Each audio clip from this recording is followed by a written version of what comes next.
Bonjour, nous sommes en 2022, nous sommes dans le site de l'Institut Docteur Angélique et dans une série de vidéos consacrées aux commentaires de la Somme de théologie de saint Thomas d'Aquin, qui est, on peut le dire, le traité qu'il a fait pour les débutants, qui est peut-être pas le plus profond, il y a ces commentaires de l'écriture, mais qui est pratique, sans répétition.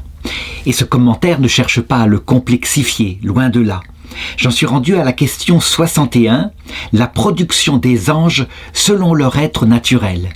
Il faut savoir que le traité des anges de saint Thomas d'Aquin dans la Somme théologique lui a valu son nom de docteur angélique. Et donc, à partir de là, après avoir regardé la nature des anges, leurs facultés, eh bien, saint Thomas d'Aquin va se pencher sur ce qu'on pourrait appeler leur histoire, l'histoire de leur entrée dans la vision béatifique pour les bons anges, et puis l'histoire de la chute des démons.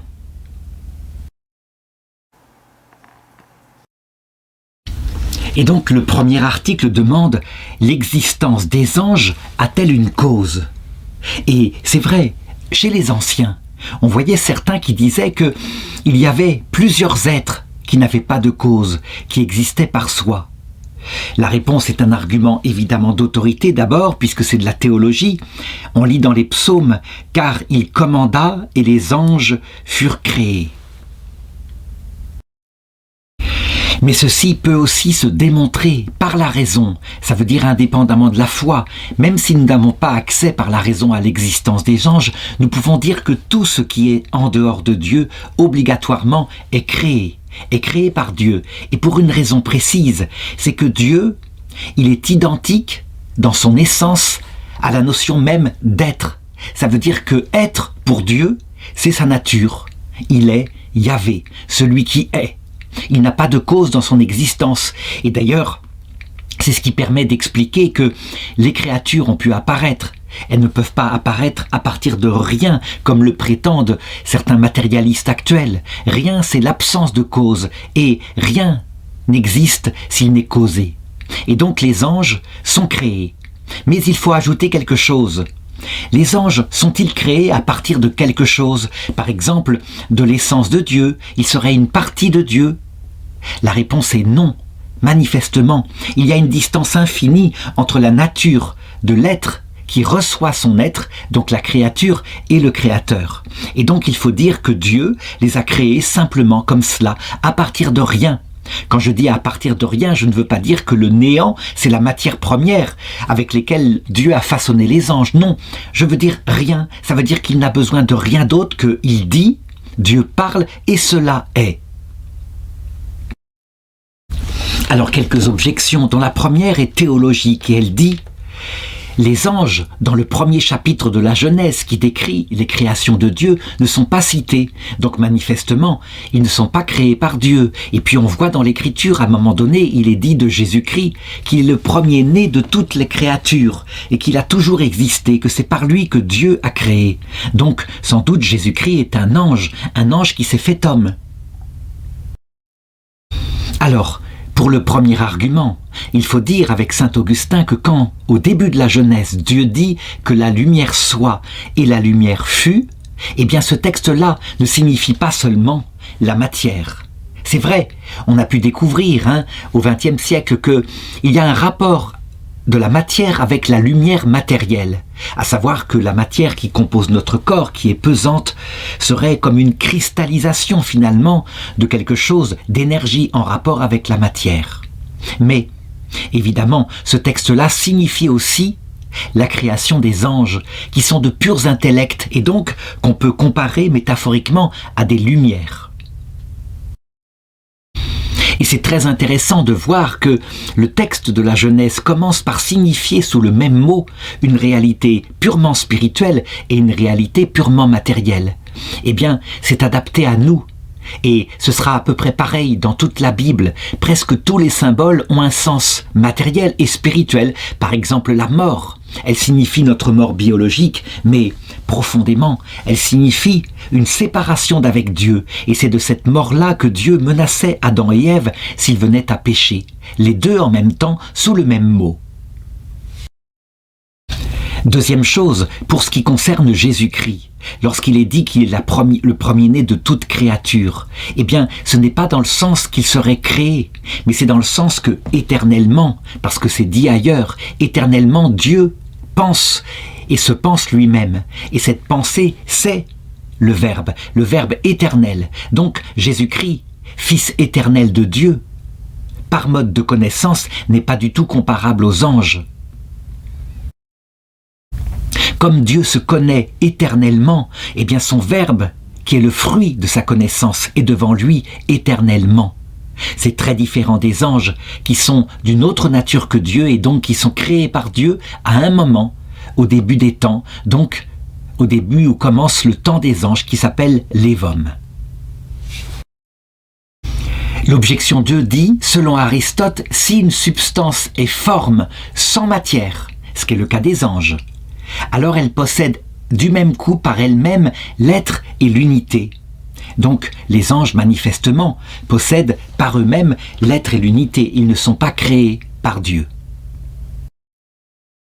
Alors, ce que veut dire Aristote, c'est que, par exemple, nous, êtres humains, nous constatons, nous avons un corps composé de milliards d'éléments. Nous savons maintenant que ce sont des atomes qui sont unifiés en macromolécules et que tout cela tient pour former notre être. Et donc, il y a forcément au cœur de notre être quelque chose qui anime et unifie tout cela. C'est ce qu'on appelle l'âme. Et l'âme est donc cause de l'existence de ce corps. Dès que l'âme n'est plus unie au corps, le corps d'ailleurs retourne à son état naturel, à savoir de la matière non vivante. Pour l'ange, donc, il n'y a pas d'âme comme ça pour animer un corps, puisqu'il n'a pas de corps. Par contre, eh bien, la cause de son être, qui le fait unifier avec ses facultés, intelligence, volonté et pouvoir sur la matière, eh bien, cette cause existe et cette substance qui les unifie dans l'être, eh bien, elle a forcément comme cause, comme créateur, Dieu. Dieu est donc le créateur de l'être des anges. L'article 2 demande, est-ce que l'ange a été produit par Dieu de toute éternité ?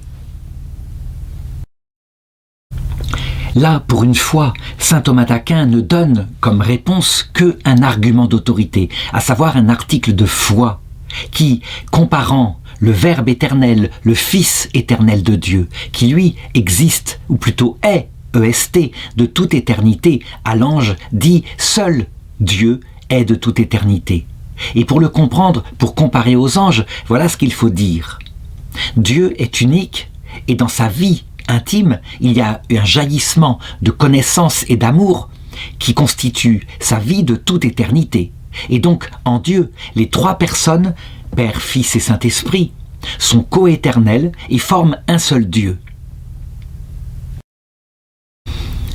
Ces trois personnes sont engendrées. Elles ne sont donc pas créées à partir de rien, mais elles sont, je dirais, de l'essence même de Dieu. Dès qu'une créature existe en dehors de Dieu, alors elle n'est pas de la même nature que Dieu. Et donc il faut dire que au moment où Dieu veut, alors elles apparaissent dans l'être. Et notre foi confirme que Dieu n'a pas fait apparaître dans l'être de toute éternité les créatures angéliques, mais à un moment donné leur a donné l'existence. Donc tout cela a eu un commencement. Celui qui tient autre chose, évidemment, sortirait de la foi catholique. Est-ce à dire qu'on ne peut pas démontrer que les anges auraient pu être simplement des créatures que Dieu créerait éternellement, qu'il aurait toujours pensé? Eh bien, c'est ce qu'on va voir avec les objections. La première objection consiste à dire que Dieu aurait pu éternellement créer quelque chose. Parce que ce qui fait que Dieu crée, c'est son essence, et son essence est éternelle. Or, son intelligence, qui est source des êtres, est coéternelle à Dieu, ainsi que sa volonté. Donc rien n'empêche que les anges aient pu être créés éternellement. La réponse est oui, c'est vrai, la volonté de Dieu est identique à son essence. Cependant, rien n'empêche que Dieu veuille quelque chose, selon sa sagesse, à un moment donné, avec un commencement.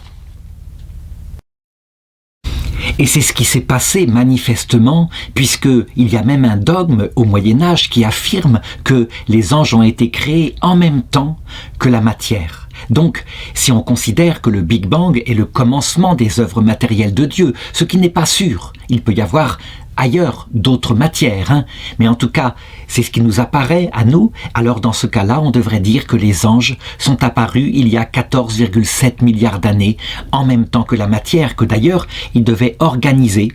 Ils ont été créés avec cette mission particulière et ce pouvoir sur la matière pour la façonner comme des collaborateurs de Dieu en vue de l'apparition plus tard de l'homme et de la femme.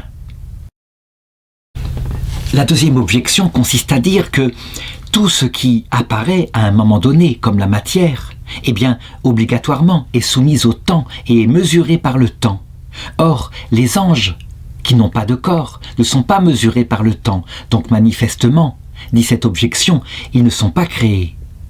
Alors il faut répondre à cela, que ce n'est pas parce qu'on n'a pas de corps qu'on n'est pas soumis à un temps particulier, et ceci de deux manières. D'abord, avant, on n'existait pas, même si le temps des anges n'existait pas avant leur existence, évidemment, puisqu'ils commencent à mesurer quand ils sont là, n'empêche que avant, il n'y a rien, il n'y a pas d'anges. Et deuxièmement, une fois qu'ils existent, en réalité, ils sont mesurés par une sorte de temps, mais un temps purement spirituel qui mesure les opérations intellectuelles des anges les unes après les autres. Et on appelle ça l'évôme. Et l'évôme a un rapport obligatoirement avec le temps matériel de la matière qui en même temps est apparue. En ce sens que, eh bien, les anges peuvent la rejoindre pour lui imprimer une forme. La seule chose, c'est qu'il faut dire que même s'ils peuvent la rejoindre, ils sont dans une autre dimension. Et donc, la première seconde de l'univers, par exemple, dont les scientifiques disent que c'est là que s'est mise en place toutes les constantes de la matière en tant que physique. Eh bien, pour les anges, ce temps, cette seconde en temps humain est infiniment divisible selon l'acte de leur intelligence. Et donc, c'est eux qui ont organisé cette matière. Ce fut le premier acte ad extra qu'ils firent, en tout cas pour les bons anges qui étaient entrés dans la vision béatifique. Alors, troisième objection. Elle vient de saint Augustin qui prouve l'immortalité de l'âme humaine par le fait qu'elle peut atteindre la vérité. Et la vérité, c'est quelque chose d'incorruptible. Par exemple, le concept de beauté, le concept d'éternité. Ce n'est pas quelque chose fait de matière. On le comprend ou on ne le comprend pas. Et donc, c'est au-delà de la matière. Et les anges, donc, qui n'ont pas de matière, alors, eh bien, ils doivent être eux aussi éternels, comme ces concepts-là. Alors, il faut bien distinguer ici ce qu'on appelle la vérité ontologique, qui est évidemment Dieu. Dieu lui-même, c'est lui qui a créé notre intelligence capable d'atteindre formellement une vérité. Par exemple, quand nous comprenons, ou si nous comprenions la notion d'éternité, nous comprendrions l'essence de Dieu. Donc, Dieu, lui, est éternel. Par contre, le fait de comprendre une certaine vérité de Dieu est une opération vitale qui commence à partir du moment où nous pouvons penser. Eh bien, c'est la même chose pour les anges. Je dirais, leur pensée est fondée sur un être qui, lui, commence d'exister et donc qui peut commencer à penser. Donc attention à ne pas confondre vérité ontologique, cause de tout, et vérité formelle dans l'intelligence des anges. L'article 3 demande « Est-ce que les anges ont été créés avant le monde corporel ?» Alors là, pour le coup, je le dirais, il y a un argument d'autorité, mais que saint Thomas d'Aquin ne connaissait pas encore. Lui n'avait que l'autorité du commentaire de saint Augustin sur le livre de la Genèse qui dit « Cette phrase « Au commencement, Dieu créa le ciel et la terre » eh bien signifie le ciel, le monde des anges, et la terre, le monde matériel. Et donc, ils ont été créés ensemble. Mais nous avons maintenant, qui est apparu après la mort de saint Thomas d'Aquin, un repère dogmatique donné par l'Église qui en font une vérité de foi. Et donc, l'opinion contraire serait manifestement contre la foi. Alors voici maintenant comment nous pouvons argumenter les choses. En réalité, l'univers n'est pas séparé en deux groupes qui seraient étanches, à savoir d'un côté la matière et de l'autre côté les anges vivant dans le monde purement spirituel de leurs pensées et la matière se développant matériellement dans l'indétermination avec les galaxies, etc. Non, l'intention de Dieu est la cause de ces deux choses et cette intention a voulu mettre en rapport dans un univers conçu dans son ensemble, un univers qui dans son ensemble est bon. Il a voulu mettre en rapport ces créatures. Il le fait selon ce qu'il est, donc à partir de sa Trinité. Et donc, je dirais l'intention première de Dieu, ce n'est pas de créer des anges qui simplement auraient leur finalité ultime, la vision béatifique. Non, il en fait des amis et des collaborateurs, donc des êtres intelligents, qui vont avoir une mission d'ordre artistique. Ça veut dire que cette matière première créée par Dieu est comme ce dont ils vont devoir se servir, je dirais, pour exercer leur faculté vitale et collaborer à l'œuvre de Dieu. C'est ainsi que, dès le départ, ils mettent dans la matière certaines choses qui sont organisées sous forme mathématique et qui manifestement viennent d'une intelligence, qui peuvent s'expliquer par l'opération des anges, puisque Dieu peut déléguer cela, alors que la seule chose qu'il ne peut pas du tout déléguer, c'est la création à partir de rien. Là, il faut une toute-puissance. Le reste, l'organisation, est provoquée par les anges dans la mesure où ils reçoivent de Dieu, à leur création, des idées intelligibles qui leur permettent de le faire et un pouvoir sur la matière qui leur permettent de le réaliser concrètement. Alors maintenant, quelques arguments à l'inverse, qui étaient enseignés par les pères de l'Église en particulier, qui n'avaient pas encore nos repères dogmatiques. Par exemple, on lit dans Saint Jérôme, « Notre monde a 6000 ans, et pendant combien de temps, combien de siècles ne faut-il pas penser que les anges, les trônes et les dominations, les autres hiérarchies angéliques étaient déjà au service de Dieu ?» On a même, un peu plus tard, 3 siècles plus tard, Saint Jean Damascène qui écrit « Certains disent que les anges furent produits avant toute autre création. » C'est l'opinion de Saint Grégoire, le théologien. En premier lieu, dit-il, Dieu conçut les puissances angéliques et célestes, et ce fut là son œuvre. Donc il faut répondre à cela, que la science qui doit présider dans ce domaine-là, et non pas la théologie, nous manifeste que le monde matériel n'a pas été créé seulement il y a 6000 ans, et que les généalogies concernant l'origine des hommes nous racontent simplement ce qui s'est passé à partir du néolithique, lorsque l'écriture a été inventée dans le peuple hébreu. Mais qu'avant, il y avait toute une histoire de l'humanité, une humanité qui était peu nombreuse et qui vivait de chasseurs-cueilleurs, ce qu'on appelle le paléolithique. Tandis qu'avant, il y avait tout l'âge de la préparation. C'est décrit par le livre de la Genèse, mais nous prenons les choses comme un jour, alors qu'en fait ce sont des grandes périodes de temps, où peu à peu, dans la matière, les anges améliorent, affinent et rendent de plus en plus complexes et de plus en plus capables de recevoir l'âme humaine, la vie animale qui évolue. Alors certains ont dit, pas besoin des anges, tout cela se fait tout seul, par les lois de l'évolution, à savoir, il y a une mutation dans la génétique des bactéries, et si la mutation qui se fait au hasard est utile, elle est conservée par sélection naturelle, en ce sens que ce microbe a plus de chances de survivre, et donc c'est lui qui se reproduit. Il faut répondre à cela, que oui, ce mécanisme est fort possible, mais obligatoirement, il a été programmé par des intelligences, des informaticiens, et ça c'est le rôle des anges. D'autre part, quant à dire que l'évolution expliquerait tout, il faut sortir de ce mythe. L'idée c'est que à chaque fois qu'il y a du radicalement nouveau, quelque chose qui ne peut pas être expliqué par ce mécanisme d'évolution, alors, l'intelligence qui préside à la vie organise les choses. Le radicalement nouveau, c'est ce qu'on pourrait appeler des macro-évolutions. Donc par exemple, une organisation vitale radicalement nouvelle, ou alors une faculté vitale avec son ADN radicalement nouvelle. Ça, c'est à la science de le déterminer. Nous, dans notre foi, nous savons simplement une chose qui concerne notre salut, c'est que l'esprit humain, intelligence et volonté, ne viennent pas de cette évolution de la matière. Mais il est créé directement par Dieu et uni à notre corps lorsque justement ce corps, parmi des primates hominidés, étaient suffisamment prêts comme réceptacle pour le recevoir. Et ça, c'était le travail des anges. Alors, deuxième raisonnement, il considère les hiérarchies des êtres. Dieu, l'être absolu, est de toute éternité, et je dirais, il n'a pas de mutation en lui. Tout lui est présent dans son présent qui s'appelle son essence éternelle. Il y a les hommes, par contre, qui apparaissent à tel moment parce qu'ils sont liés à un corps matériel.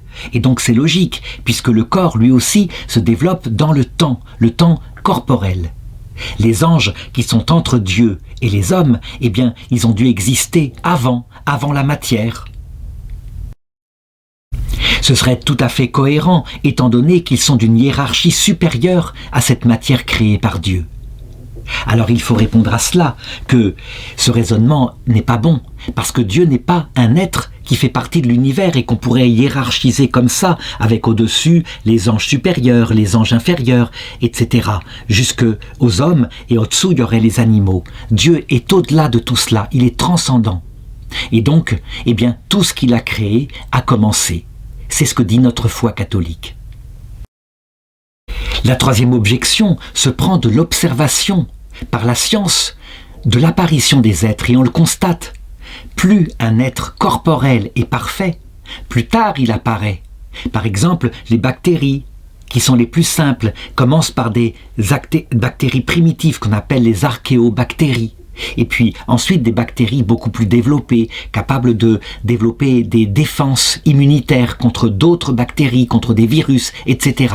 Puis ensuite les corps vivants pluricellulaires, et puis les plantes, les animaux, etc. Enfin l'homme, parce que l'homme, il a une perfection supplémentaire qui est son esprit.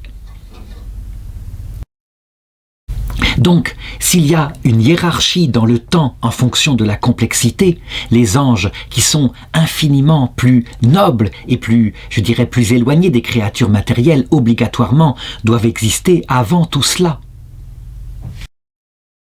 La réponse est que Dieu aurait pu, effectivement, les créer avant.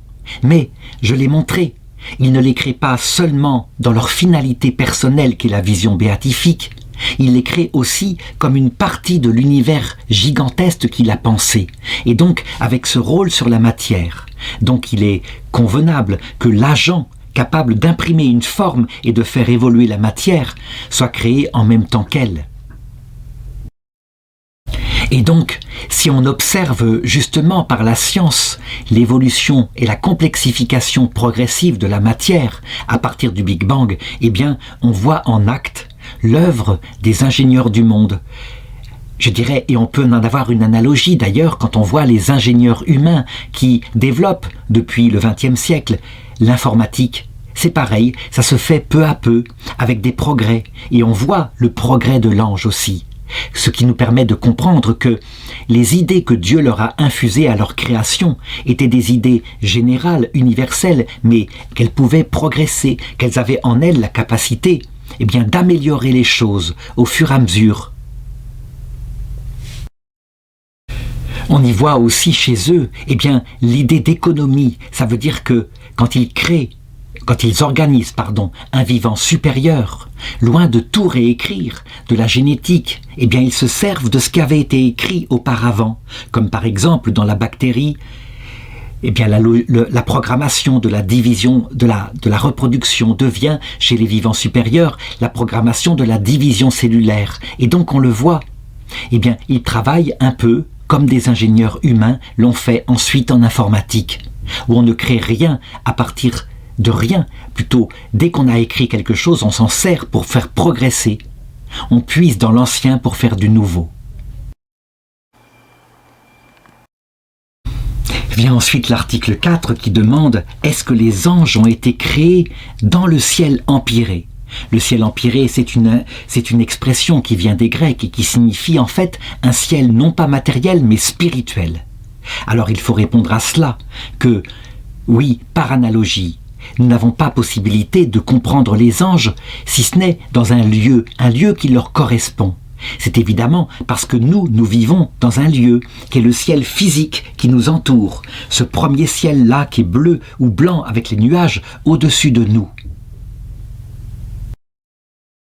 Et donc, par analogie avec ce ciel où vivent les oiseaux, donc où tout est léger, eh bien, on a posé l'existence d'un ciel empyré, ou plutôt d'un ciel spirituel, qu'il ne faut pas imaginer comme un lieu puisque les anges n'ont pas de corps, mais c'est le monde où sont les êtres substantiellement faits de pensée, des êtres qui pensent, mais qui n'ont pas de localisation en dehors d'êtres, je dirais, capables d'intelligence et de volonté.